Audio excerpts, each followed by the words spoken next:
If you're above 60 and have a family history of aortic disease or live with hypertension or smoking history, then this episode is for you.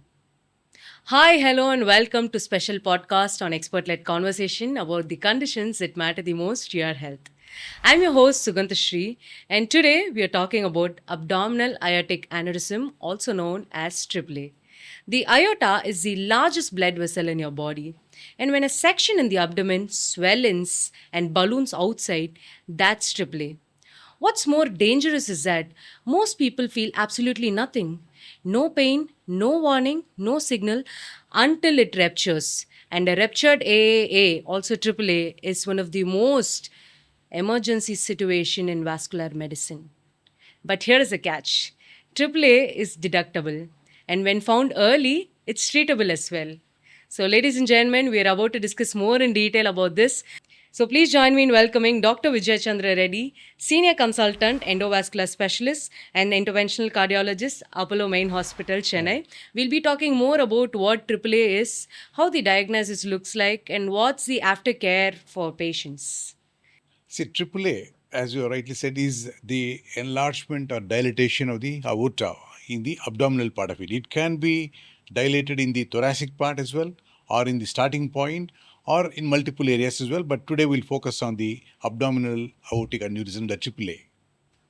Okay, great, sir.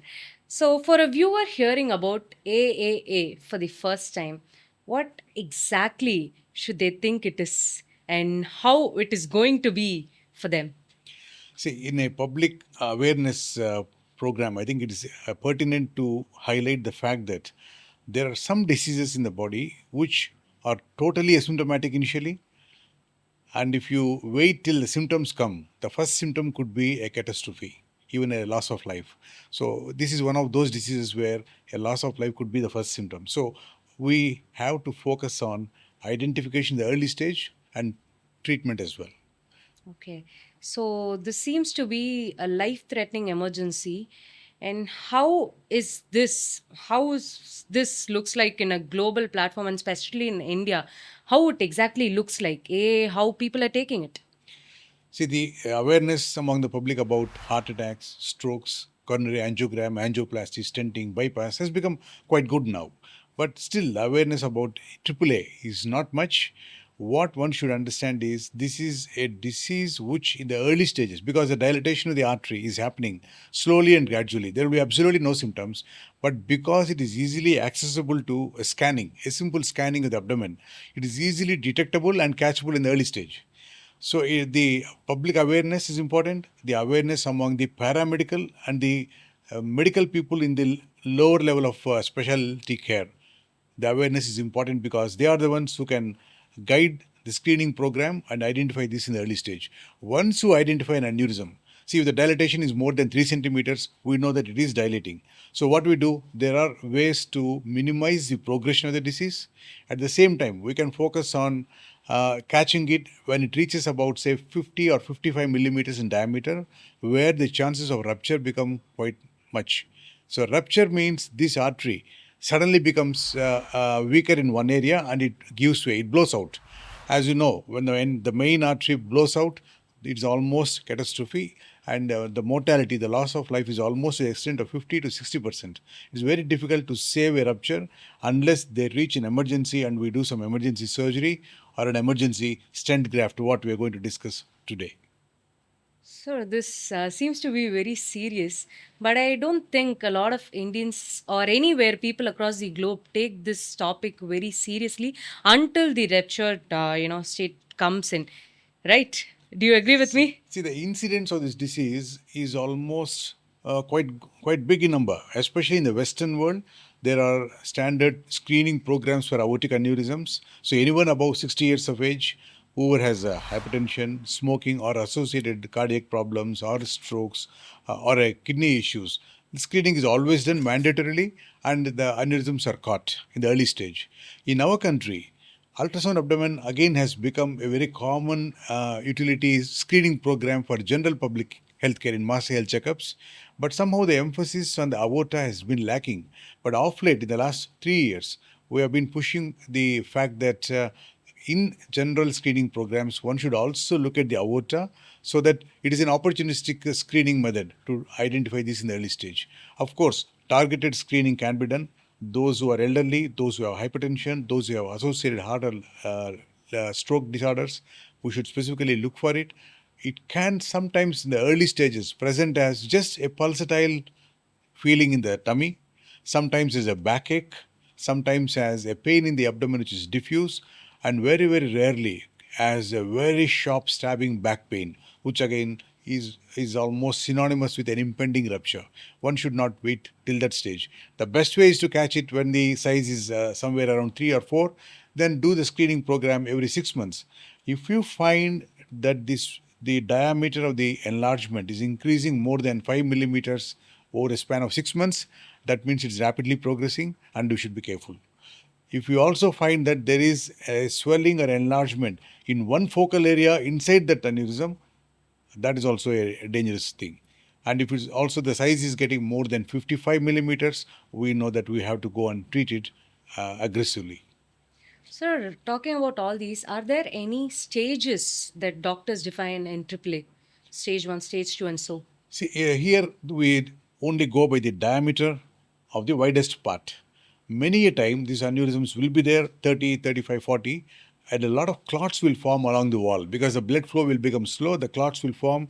These clots can sometimes go down into the legs and cause ischemia. Sometimes these clots can go down into the kidney arteries and cause kidney troubles. They can also go into the intestinal blood vessels and cause tummy pain. So they can have varied manifestations. So the staging is done mainly by the sizing and the problems they contribute to. Okay. Talking about all these, you did mention how the stages looks like, but what the screening exactly looks like in each of the stages or in the diameter that you measure with AAA? As we said, ultrasound screening is a quite useful test here. The screening in the abdominal area is very commonly used screening method in any muscle health checkups. The ultrasound can detect aneurysms in 99 plus percentage of cases. It's a quite sensitive test. The once awareness is there and once you start looking for it, it becomes very easy. So as you said, opportunistic screening, anyone undergoing ultrasound abdomen for any reason, one should have a look at the aorta and the sizing. The second, as I said, in the selected population also, we specifically look for it. It is sometimes tragic to find that we first identify the aneurysm when it is already about 50 or 60. We have in our country sadly seen aneurysms of 100 millimeters.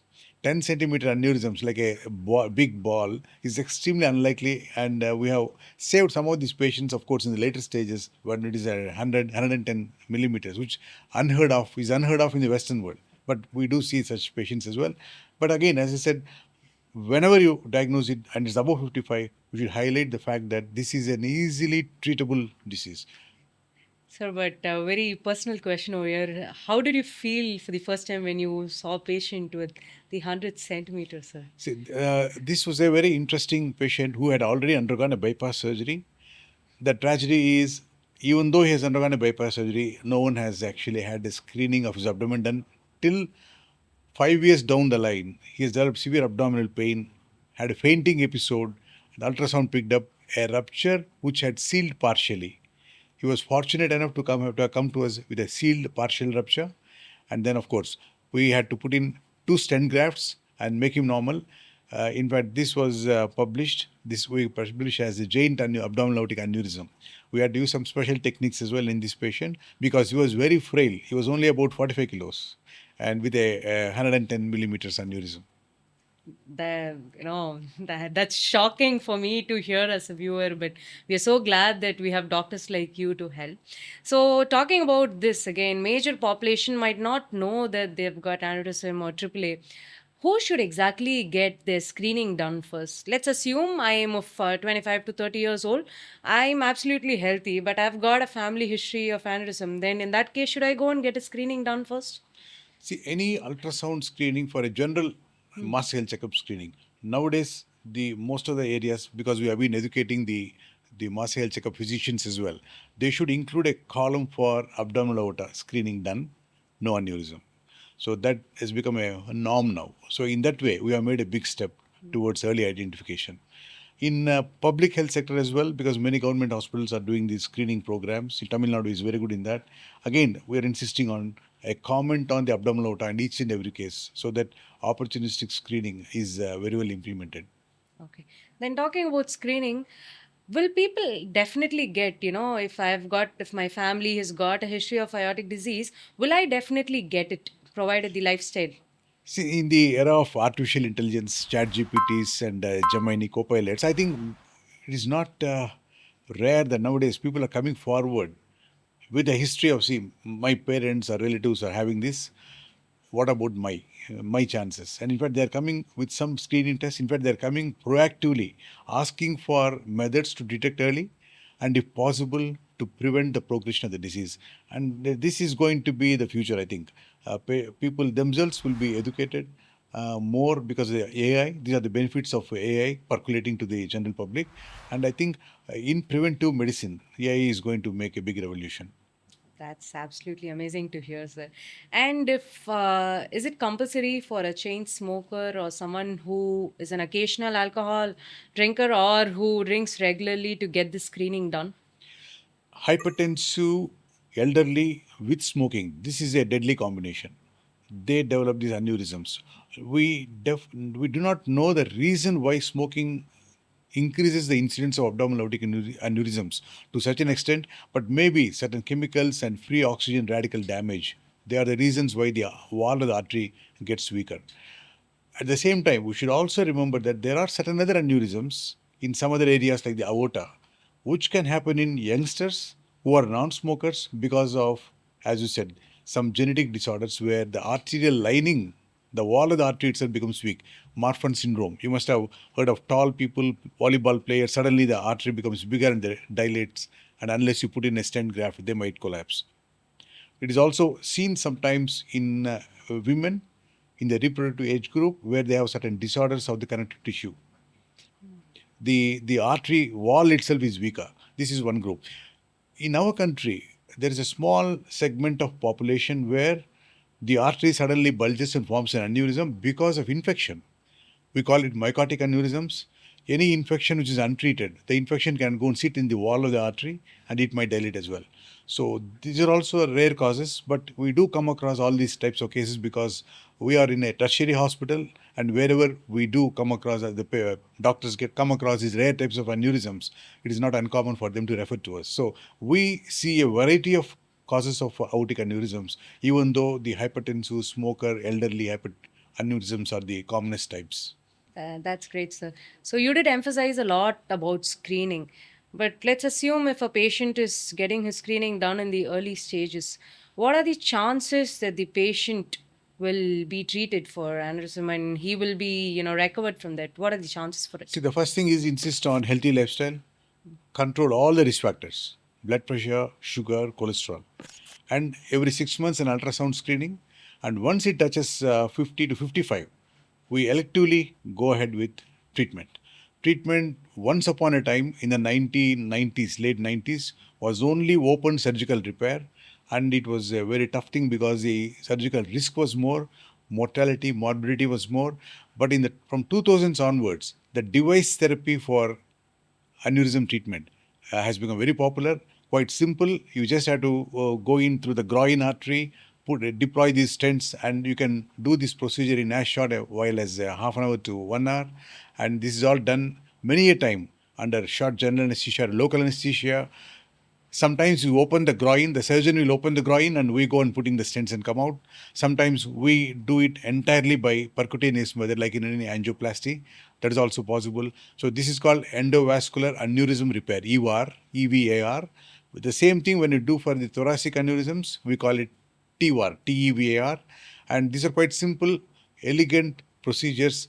Only issue in our country is there are a few centers only which are able to do these with the best results.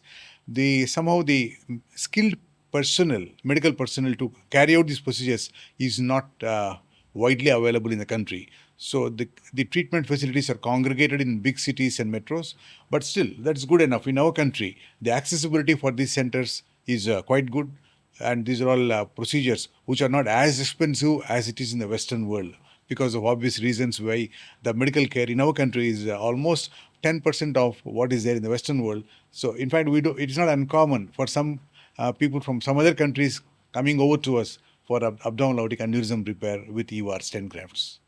So you did mention that very few centers in India, very few hospitals in India has got the perfect diagnosis for this. But what is the population or what is the percentage of population who have likely got a chance to get a AAA in the See, past years? See, in the general, if you take the prevalence among the general population, maybe about 5 out of 1,000. That's the general. But once they cross 60 or 65 years of age, that jumps up to about 50. And once they are smokers with the heart disease, it goes up to 200 per thousand as well in the targeted high risk group of very elderly 80-year-old people, for example, 80-year-old heart disease, stroke, hypertension, uncontrolled cholesterol, smoker, the chances are quite high. 200 out of 1,000, a big number, 1 out of 5. Okay. So the hypertension and smoking seems to be a deadly combo, even with the corporate lifestyle today. I'm sure you agree with it. Yes. But still, I feel even after medicine has got so much improvement and advancement in India and across the world, still a lot of corporate people hesitate to go and do that checkup in hospital until and unless it ruptures. I think that's a very bad habit that Yes. Indians have got, especially. What would you like to tell to all of them? I think this is changing in a positive way. Now Mm-hmm. we see youngsters coming proactively to get their health checked, catch disease in the early stage, implement healthy lifestyles. I think this is a very, very positive trend that is happening around the country. Okay, so you mean it's changing, so Yes. we can definitely expect a lot of Yes. people to become more health conscious. Yes. Sir, and is AAA avoidable, not treatable, avoidable with a better lifestyle? Yes, because hypertension is a preventable disease. Mm. If you take the one problem or a risk factor which contributes to the maximum amount of morbidity and mortality for all diseases what we deal with day in and day out, it is hypertension. And if you reduce your salt intake with a healthy, good lifestyle of good walks every day, and check the blood pressure and treat it when it is appropriately high, I think the major contributor is taken away. Okay. So How that about is the food habits, sir? the salt intake is very important. Yes, in terms of the BP control for hypertension. However, we also know that dyslipidemia or the abnormal cholesterols can contribute to some extent towards this worsening of the AAA problem. So for that, you have to avoid too much of deep fried, oily foods, and of course, everyone knows about the harms of processed and junk foods. So they also contribute to some extent. Okay, so it's a mix of everything. Literally, the lifestyle of a youngster today in Yes. India. Okay, sir. So we did talk a lot about how it's diagnosed in the screening, but what the treatment exactly looks like, sir.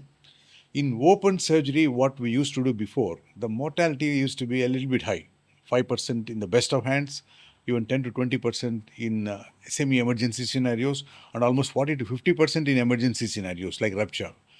However, with the advent of this EVAR, the endovascular aneurysm repair, where we are able to go in through the groin and deploy these stent grafts. Stent grafts are tubular stented covered stents where we deploy it from a normal segment of the artery from above the aneurysm to well below the normal, the bulged segment. Because his abdominal aorta is a vessel which divides into right and left leg supplies, this Y shape, we have a special technologies of EUR where we first deploy a pant and one trouser limb. The second trouser limb is then deployed from the other side. So finally, you will reconstruct a perfect normal like aorta and its branching. This EUR technique is quite elegant and quite simple as well. It can be done through both the groin arteries in a very simple way. There was a time, maybe even about 15 years back, when 40% of these aneurysms, we used to say, no, they are not suitable for this procedure. They have to only go for open surgery. But now we have certain modifications in terms of the hardware. The technology has advanced. We also have innovated certain new techniques and the software wherein we can surmount these hardships the so-called hostile areas of bypasses of the grafts, and we are able to do a simple EVAR procedure with some modifications in a majority of people. In almost, I can say now, 95% of the scenarios we use EVAR grafts only. Surgery is extremely rare. Okay. So, what was the treatment for AAA, in the earlier stages, before 10 or 20 years? How did the treatment look like and how it is different from what is happening right now today? See, when the surgery was there, the open surgical repair, one had to go under general anesthesia, open the tummy, take the aorta. You had to dissect out the entire structures there. You had to clamp the aorta, clamp so they were stopping the blood flow from into the aorta above, and then do the and below, and then do the entire repair and reconstruct. The problem with this is you are injuring so much of the structures there, including its branches. And when you are doing these procedures in the thorax part of it, many a time paraparesis. Paralysis means there is a paralysis of the legs used to be a common problem. In fact, the reason why this technology was innovated was only because of one great surgeon called Parodi, who felt his surgical techniques were very, very difficult and bad. So he didn't want his patients to go through this tremendous difficulty of a surgical procedure. He was very instrumental in encouraging the industry, and he also put in his efforts to develop these techniques of a non-surgical repair or the stent grafts, what we are doing nowadays. This has now been there for almost 25 years. As I said, the technology has advanced so much that we are able to use smaller caliber devices to go in and deploy. The quality of the devices is so good that the mechanical defects happening due to the wear and tear over the years is almost disappeared. And of course, our techniques also improved so that we can land these devices exactly where we want. And even if their space where we need to land is not that much, still we have special techniques there to do the job in a very effective way. I'm sure a lot of patients are grateful to him for doctors like you who solve a lot of problems. But how accessible is this treatment for people in India? See, there are two important issues. One is the cost. They are a little expensive procedures in the sense that these endovascular stent grafts are quite expensive. And because the second issue is the skilled personnel who can do these procedures in a facile way with least complications are also limited to few centers in the country. So these are the two main limitations. However, as I said, when you compare the cost to the Western world, and this is a real boon because we are able to do these procedures almost at one fifth to one tenth of the cost of what is happening abroad. The second thing is the waiting list. In our country, fortunately, the waiting list for getting these procedures done is almost negligible. If you identify an aneurysm, a AAA of, say, a 55 millimeters or a 65 millimeters now, within 3 days, we can do the entire procedure and the patient is back home in the pink of health. That is the advantage of medical care in our country. So, do we have people, foreigners coming into India to get this treatment done? Yes, in some countries, the delay is so much. So we do have patients coming in over, especially those who are not having emergency. So we had one person with 70 millimeters abdominal aneurysm. His waiting list was almost like 1 year. He didn't have any symptoms. So still he didn't want to take a chance, so he came over. The second reason why we are getting these patients from abroad is these patients are not medically reimbursed. Certain sets of people, certain groups of people who are not having insurance and they are not able to get any reimbursement, they flow over to our country because they can get the procedures done at a very low cost and with excellent results as well. So, the 70 millimeter that you mentioned, is that the starting stage, or that person, he or she, would definitely require treatment altogether at that moment? Anything above 55, there is always a chance of sudden rupture. So once it's above 55, usually we never wait. But in some countries, as I said, the waiting lists are so huge, they will be forced to wait. But in our country, we don't recommend it at all. And anyone above 55, yes, plan for an elective procedure. Okay. So, what happens if the patient chooses to wait for some more time? So one way, even in the waiting period, sometimes they might have to wait due to personal reasons or arranging finances. What we caution them is not to do heavy weightliftings or any excessive physical strain, especially isometric exercises or the gym works, and also make sure that his blood pressure is controlled and keep a watch for the warning or the red flag signs. One is a backache, tummy pain, or sudden onset of pain in the right or left leg, or excruciating sudden stabbing like a pain in the front or in the back of the tummy. These are red flag signs, and they should approach as soon as they get these symptoms. But aren't all these our everyday symptoms, sir? How different it will be with AAA? See, is the entire the beauty of the medical field is that the symptoms are quite simple in the sense that there are only a few limited symptoms that are possible. But a doctor can easily identify whether it is a benign, harmless type of pain or it is something which can be really catastrophic. So this we often see this as a challenge. At the same time, that's the entire beauty of the medical diagnosis itself. That's nice, sir. And what are the complications that patients should be aware before AAA treatment? The procedural complications are fortunately nowadays quite negligible. When we go from the groin, there can be some small harmless swelling at the groin. Because these procedures are done in the cath lab, like an angioplasty, we do in the cath lab, many a time under local anesthesia or a partial general anesthesia. The risks are extremely low. Rarely, during the procedure, especially when you're doing it in a ruptured aneurysm case, there might be inability to deploy the procedure, and you might have to convert it into an emergency open surgical repair. Touch wood, I can tell you, in the last 30 years where I've been doing personally, we never come across a case, nor have we lost. The mortality is almost negligible. Internationally, the mortality is probably 1% or lesser, but most of us, I think, we don't see any mortality related to these procedures. Morbidity, yes. There might be some delayed recovery because of swelling in the groin, because of the pains, and they need screening as well. Once they undergo these procedures, at 1 month time, we do a CT angiogram. The CT angiogram is again a simple CT scan to see how the graft what we have put is flowing. Are there any leaks happening? There might be something called an endo leak, which happens in about 2% or 3% of people. The leak can happen at the edges of the graft or through branches, and then if the leak is there, the aneurysm will continue to grow. So the ruptures still can happen. So it's very important to follow up these patients and make sure there are no endo leaks, there is no aneurysm growth as well. How this technology works is when you put this stent graft, a new tube you have created within that aneurysm, the previously bulged aneurysm is now excluded from the circuit. So that blood, whatever is there, it gets clotted off. So there is no more aneurysm progression, and that's how ruptures are totally prevented. So, but screening is important to make sure that the patients does not get these rare endo leaks. Even if it is there, of course, if we identify it, we can easily treat them by appropriate techniques. Good techniques are there to prevent that.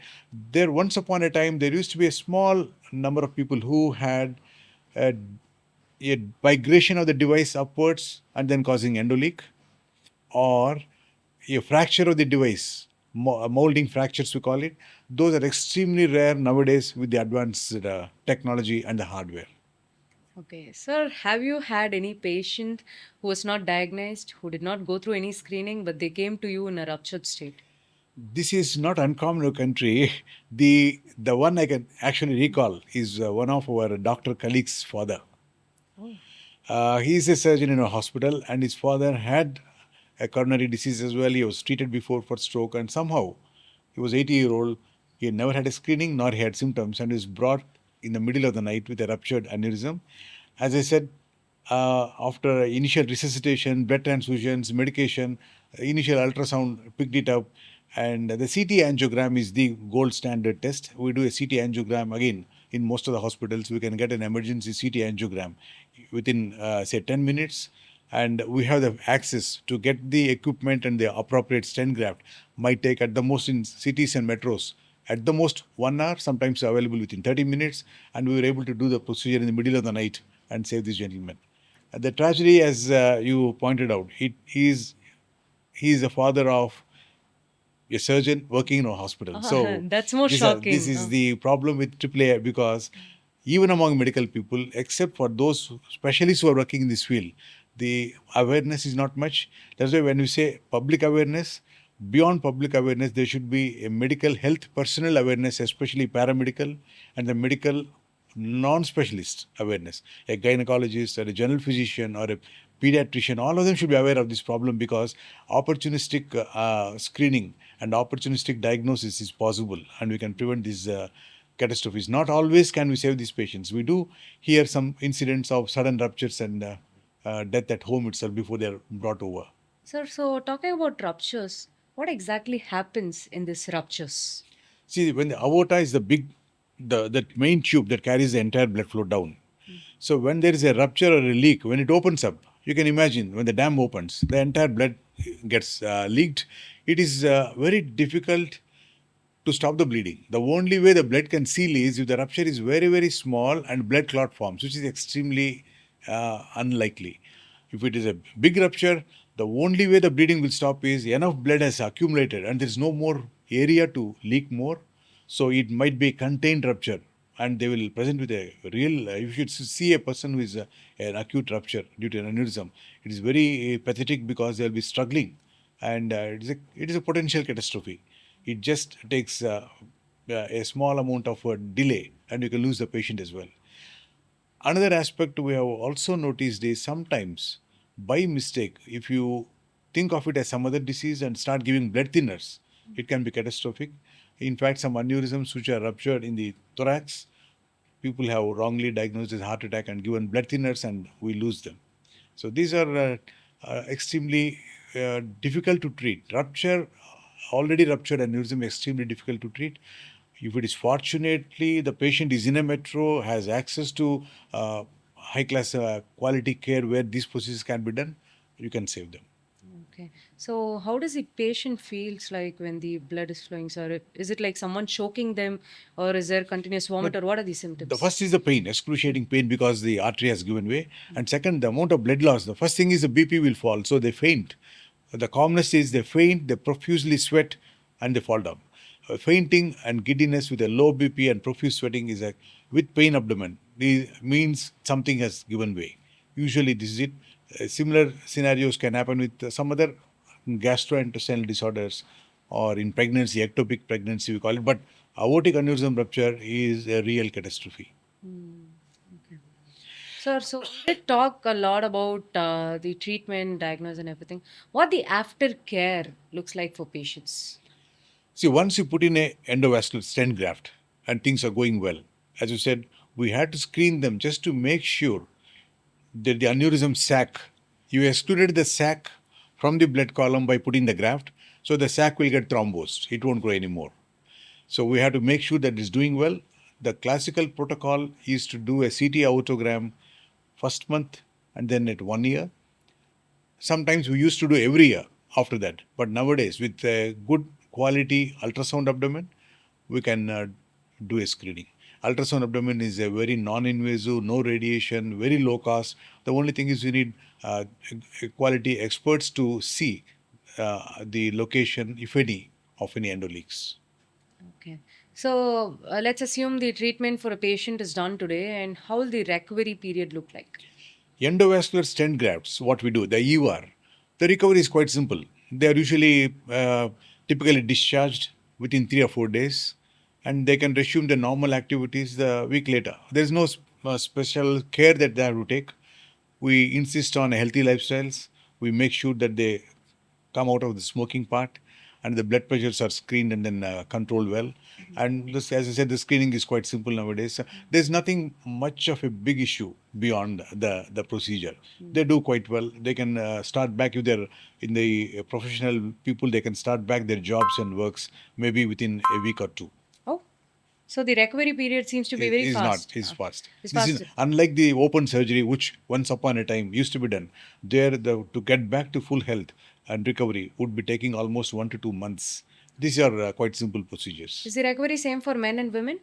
Yes, absolutely. There is no difference in recovery between men and women. This disease is definitely more common among men. Probably one reason is Men smoke more. That is one reason, but it's not uncommon to see women also having these abdominal aortic aneurysms. We do have a big chunk of women getting these problems as well. As I said, there's one more group which is women especially having aneurysms is not the atherosclerotic aneurysms what we normally see in elderly men, but they are the aneurysms due to connective tissue disorders. That also is one etiology, and we treat them in the same way. But we need to be more careful while doing these procedures because these arteries are very delicate and tender. But the entire procedure is almost the same. The technique, the hardware used, the success of the procedure, the long term follow up, everything is quite good. Women do as well as men. Talking about women getting AAA, is there any complications in their pregnancy or during their menopause phase? See, any aneurysm during pregnancy can suddenly enlarge, or there might be something called a dissection or a rupture. The arterial lining can get dissection. Why in pregnancy these dissections happen is because the hormonal milieu has changed and suddenly the arterial lining can break. So it is rarely we do find women coming with aortic dissection. Dissection is a tear of the lining. Aneurysm is a bulging. Many of them will have both together. An aneurysm can form after a dissection. So once the aorta is dissected, later on the false lumen can slowly bulge and form a dissection as well. So in women, this is one thing we take care, especially elderly women who are in the 35s, 40s who are getting pregnant already. If they have an aneurysm detected, we always caution for more closer screening programs. This is fortunately quite rare in women in the reproductive age group. Especially the atherosclerotic aneurysms are quite rare among this group of women. Okay. So, are there any complications during the recovery phase, which is post the treatment in the 1 week or the 1 month post treatment? Are there any complications that you, as a doctor, have witnessed? See, very rarely we do find that the junctions, we just go in and reconstruct the natural pattern of anatomy using these grafts. Very rarely, if the procedure is not done in a good way, there might be some gaps left and the blood can still leak and aneurysm can increase.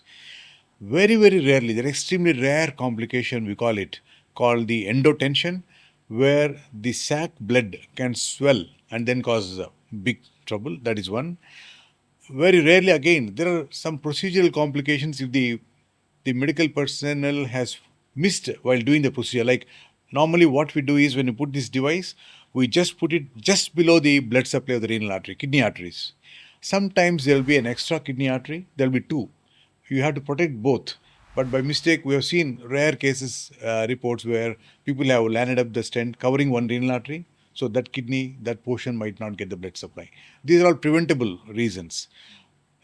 The device migrating upwards and causing problem with the blood supply of the kidney on follow-up is extremely rare. All these are catchable during the procedure itself. Okay. So looks like the probability for this to happen is very low. Low. But the aftercare for Indians, any emergency comes in, I'm sure doctors are there to help with. But what about people who come from all across the world to India or any other place to get the treatment done? How will their post-treatment phase look like? And if there is an emergency situation, what should they do? See, as you said, healthy lifestyle, controlling the risk factors like blood pressure and habit modification like smokes and all that is quite important. We emphasize. The screening of aortogram or regular ultrasounds is done anywhere locally, anywhere across the world. They are quite simple tests. And nowadays with telemedicine, it has become very easy for people all across the world to correspond with the doctors in any part of the globe as well. So with the AI and the telemedicine, I think things have changed and the accessibility of specialists to the general public has become very good. I think the COVID era has suddenly contributed to the growth of telemedicine, and that has really helped in the follow up of these patients. So people have become much more aware post COVID. So as we close this episode, I would like to ask to you, what should people follow, to prevent A in terms of their physical fitness, with their, everyday meal and their lifestyle? What should they follow to prevent AAA? See, the advice I'm going to give for minimizing this problem is the same advice which also helps in reducing heart attacks, strokes, cancers, and a host of other diseases. This is general healthy advice only. The salt intake should be reduced to 3 or 4 grams per day for the general public. Avoid deep fried, oily stuff and processed foods as much as possible. A moderate intensity physical activity, 30 to 45 minutes a day, at least 5 days a week, is quite important. Again, one should not indulge in heavy exercises and intense exercises because they are notorious for precipitating heart attacks and aortic dissections. And if there is an aneurysm, it can rupture as well. So avoid high intensity or extreme strenuous exercises. Habit modification, one cannot stress any number of times that smoking is to be totally quit. If someone is already consuming alcohol, probably one should moderate it, because nowadays we know that alcohol has been included as a carcinogen. The WHO has put it as a cancer inducing substance. So, from that point of view as well, one can modify the habit aggressively. And then, of course, try to look for the basic health checkups now, at least once a year. Check the blood pressure, check the sugar, check the cholesterol. These three contribute to this our problem as well.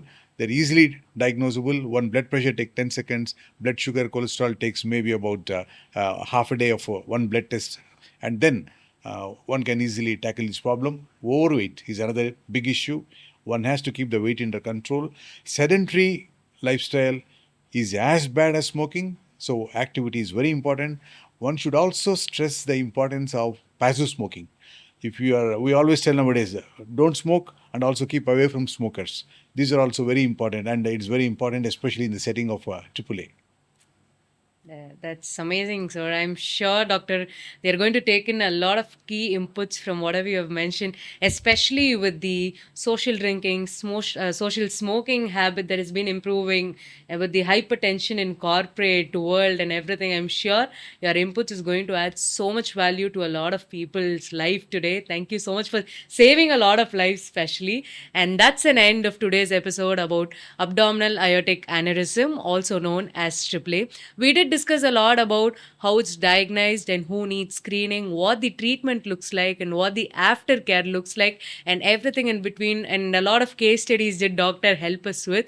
I'm sure you all are going to take a lot of inputs from this. So please, if you have a family history of aortic disease, or if you are an occasional smoker, or you have a history of smoking, or if you live with hypertension or any other symptoms that doctor just mentioned, please get a screening done, and always make sure that you do a health checkup regularly. With the advancements in medical world that we have today, if you have found a disease or anything in the earlier stage, I am sure and we are sure it's treatable. So please stay informed and stay proactive, and we would love to see you all in another episode. Thank you so much for watching.